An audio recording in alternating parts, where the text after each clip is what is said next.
Hi, Cathy. I hope that you're doing so lovely today. I cannot wait to get into your reading. I feel so good right now. Like, I have felt so good in your energy and tapping into your energy. And, like, I painted my nails. I wore pink today, which is crazy. Like, I just feel spunky in your energy. And it's so much fun. I love it. And I can't wait for you to see your reading. It's just going to be so cool. So, I'm going to be drawing out your aura portrait on the screen, and you'll watch me do that while I explain your energy. And then at the very end, we're going to do something really fun where I give you a mythical identity. I'm very excited. So, without further ado, let's just jump right into it. Alrighty, so these were the main colors that I was seeing in your aura, and I love this color combination. I just think it is so fitting and so vibrant, but also like very comforting and welcoming. Like, I was picturing it in a room, and just having a room that's these colors felt so inviting. And it was like bright and fiery, warm colors, but it didn't feel overbearing to the point where it was like too much, you know? So the orange, I think, definitely symbolizes your vibrancy, your joy, and just overall zest for life. I think that this really reflects the fun and uplifting energy that you bring.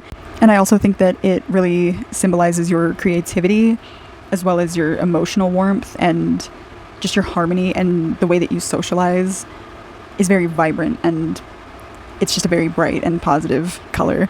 Then the red, both like the deep red, like the maroon burgundy color, and the regular cherry red, this is really symbolic of your passion and determination and your Aries rising. It has that fiery edge to it, but it's not fiery in the sense of like raging fire. It's like somebody who has that spark within them in regards to life and just everything. Like, the way that they go about life, to me, seems like you are very strong-willed, very determined, and you can be competitive, but you are like so down to earth also. Like, you're never trying to be competitive in a way that's like obnoxious, but like if you're going to be in a competition, you're like, I got this. It's like this confidence within you that's just like, it's this faith and this trust that like you know what you're capable of, and you're gonna just do your best no matter what you're doing, because in your mind it's like, well, why else do it? If you're gonna do it right, you know? And you're always somebody who wants to do it right. And you never doubt your capabilities or your skills, and I love that. And then the pink is a deep sense of love and compassion for yourself and for everyone around you, your loved ones, the people that really matter in your life, but also just for total strangers. Like, you understand everybody has their own story, and you're never trying to like make anybody's life any harder. Like, you understand that people are all going through something, and everyone is living a different life, and they all experience their different struggles. So you try to just like bring as much peace to their life as you possibly can, and you never want to have a bad interaction with anybody, and because you don't want them to walk away from any interaction with you going like, I feel worse about that, like that kind of made my day a little bit harder. You never want that. And so you try to bring so much compassion and empathy and understanding and patience to people's lives, because you just have that natural healer and mediator vibe to you. Like, you want to heal, you want to be someone's safe place, and you want them to know that like they're not alone, and whatever they're going through, you want to be there for them. And that's very, very sweet and very needed, very necessary in this day and age. And then tying into that same concept of the pink, I feel like the teal and greenish blue, which, by the way, that shade of blue is so pretty. I love it. But I associated that with like healing, but also with wisdom. And I think that it indicates also like past life connections that you have as a healer. And it's so much more than just like empathy. It's physical healing. It is doing spiritual work for people to help them heal, and understanding people on a soul level that is more than just like being patient with them. It's not like retail customer service empathy, you know? It's like, no, I am seeing you and I understand you, and we're going to work through this together because I want to heal you. And I feel like this is, if you were saying this, like saying, I feel like I'm the only person right now that is willing to sit down with you, and not that it's anything against that person, but like they just want to feel heard, and they just haven't felt that in their life, or they're just really needing somebody right now. Like, you were the therapist in a way, but for like a civilization And specifically, like, this was coming through very strong. Just looking at this color palette, I was being drawn to Aztec and Mayan culture. And I think that you had a past life that was centered around this almost ceremonial way of life. Like, the profound connection that Aztecs and Mayans had to the earth was very deep, very traditional, and very powerful. And I think that they definitely used the power that they received from the earth to give back to the community. Like, it was part of a healing thing for them. And I think that you were somebody who definitely practiced this in a past life. If not still, you understand that we are all connected, and you understand that we cannot heal without the roots healing first. And that's something that is kind of a lost concept these days.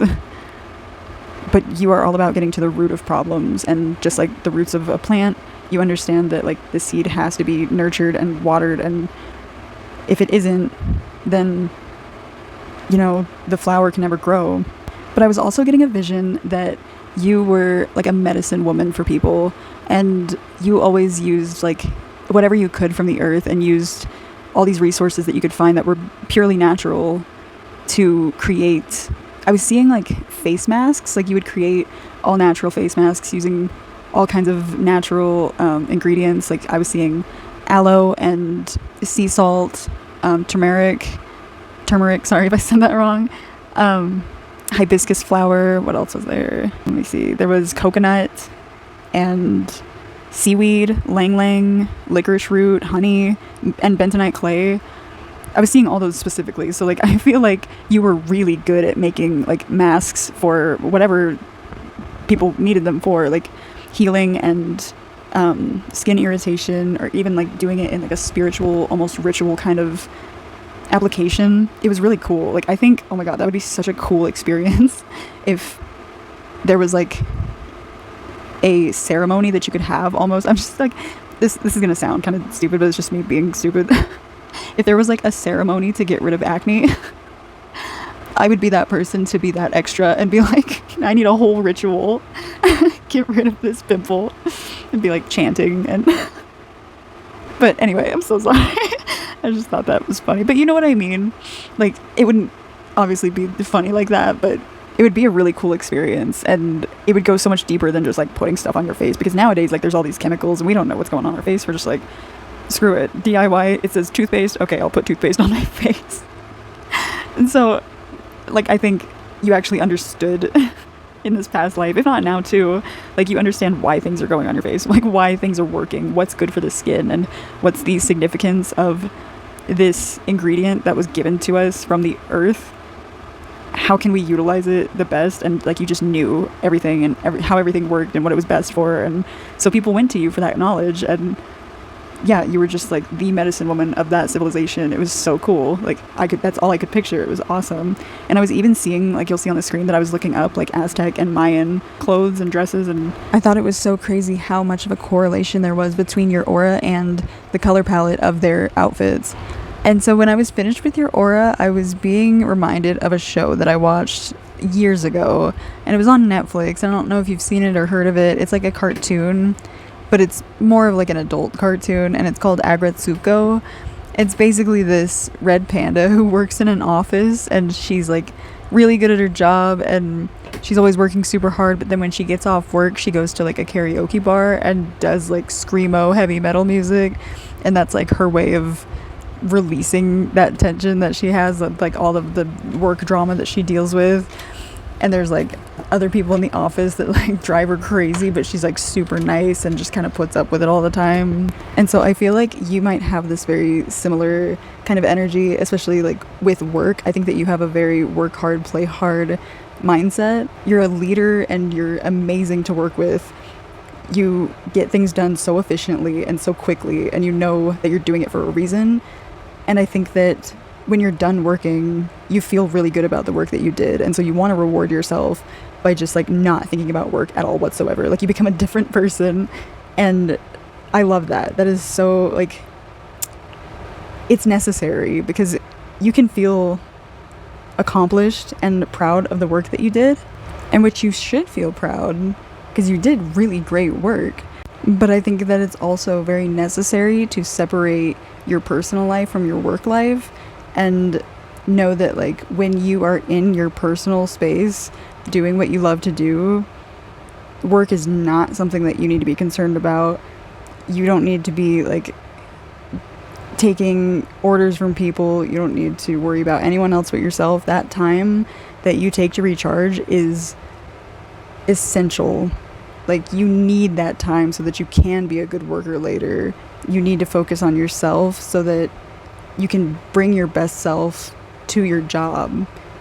Like, the same amount of energy that you put into working, you put towards yourself when you're not working. Does that make sense?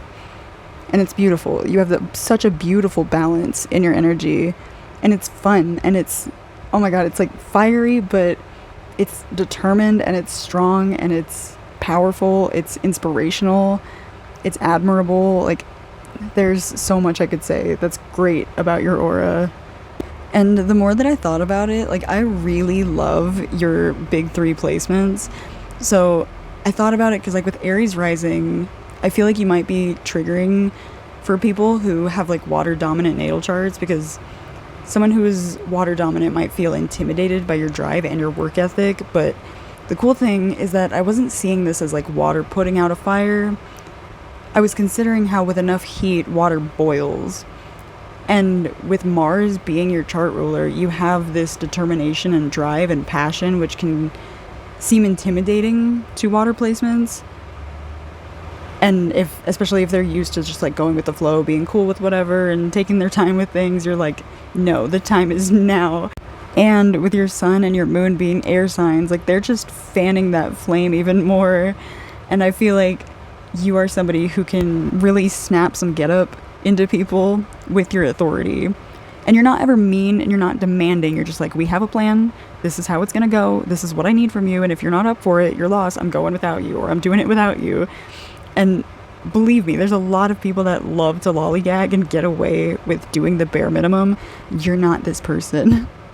I feel like you are one of the few people that can gain any sort of control over teenagers because they know not to be disrespectful to you. They know to listen. And I'm not saying they're, like, afraid of you and that's why they listen, but you just have this sense of authority that doesn't tolerate BS excuses or lack of effort. And that's why I love the combination of your big 3.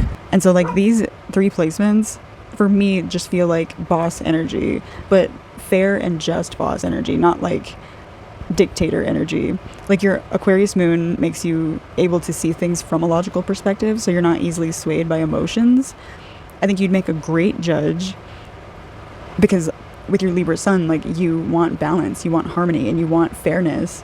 And then with your Aquarius moon being, like, the humanitarian sign, but then with the passion and drive of somebody who, like, has an Aries rising, it's just such a perfect combination of signs for somebody to be, like, totally in charge. You just have very strong leadership skills, and, like, you're a natural born leader, and you're fair, and you love balance, and you have balance within yourself. So I think bringing that balance into the collective is very easy for you, and you have, like, this very influential personality in the best way. So the next thing that I did want to bring up was that some names were coming through. So the name Aaliyah, and then Nico or Nicholas, and then Ray or Raina, which this might be a name or this might be a hint at, like, sunshine. I think sunshine is definitely a very important thing to consider with, like, synchronicities that you see and signs, because not only did you, like, send me that song, those lyrics that had to do with sunshine, I channeled something and I was just automatically writing it, and I'm going to read it for you right now. And it's absolutely beautiful. And it was definitely your spirit guides coming through and loved ones that have passed on. They were so coming through. There was a whole group of them. It wasn't just one person. I felt the presence of many, at least 6, I would say. So here's what I wrote, okay? You are so much more than the singular physical body your soul resides within. You have not seen it all until you've felt it all. You are everywhere and everything. Once you feel that we are all one, everything is everywhere, everywhere is everyone, and everyone is you. Let live and let love light the way. You are my sunshine, you light my way, and I am you. We are all a collective flame, and we are what's stopping the world from going dark. Burn bright, and others will surely follow, my dear. Brighter, brighter, brighter. I think that is so beautiful. So beautiful. Like, I want that to be a song. I feel like it could be a song. Like I said, your loved ones, your spirit guides, your whole team, they were here for this. Like, they needed you to know this. And whenever you see rays of sunshine, know that it's them. I think a great thing for you to have around your house and near windows is sun catchers. I think that this will help bring in a lot of positive energy, and I also think that it'll help you feel more connected to your spirit guides, because it'll catch your attention and it'll just brighten the room so much more than just like one ray of sunshine.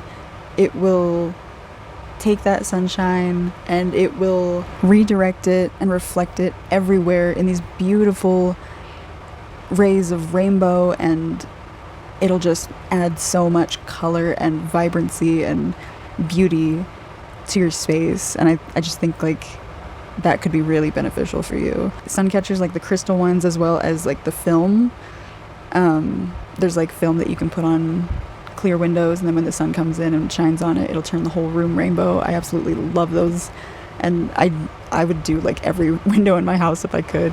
Alrighty, so now we are moving into your mythical identity, and I'm going to be spinning 2 wheels, the first one once, the second one twice, and then your mythical title will be in the format of blank and blank, and then we'll be putting that mythical title into an AI image generator to see how that identity might look in the real world. So let's get started with the first spin.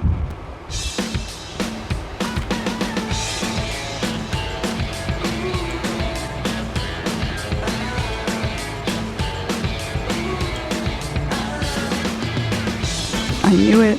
I knew it. I told you.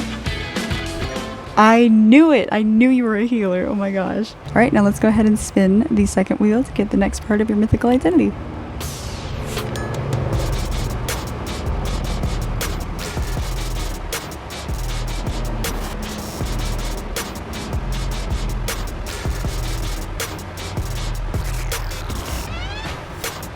Oh, stop. Are you kidding me? You're kidding me. This wheel never misses. Also, it was so close to balance also. That's crazy. Also, the number 22 might be significant for you because it is 322 and it is January 22nd as I'm filming this. So this is already crazy. I told you. Anyway, okay, second spin. Let's go.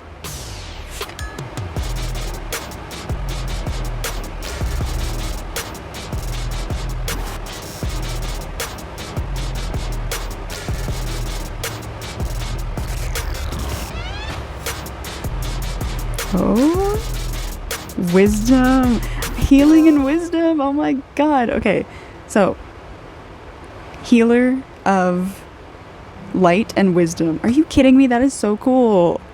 Okay, I'm so excited. So we're gonna put this into an AI image generator to see how this mythical identity might look in the real world. I'm so excited, so freaking excited. It's gonna be so angelic. It's gonna be so beautiful. I can't wait. So here it is.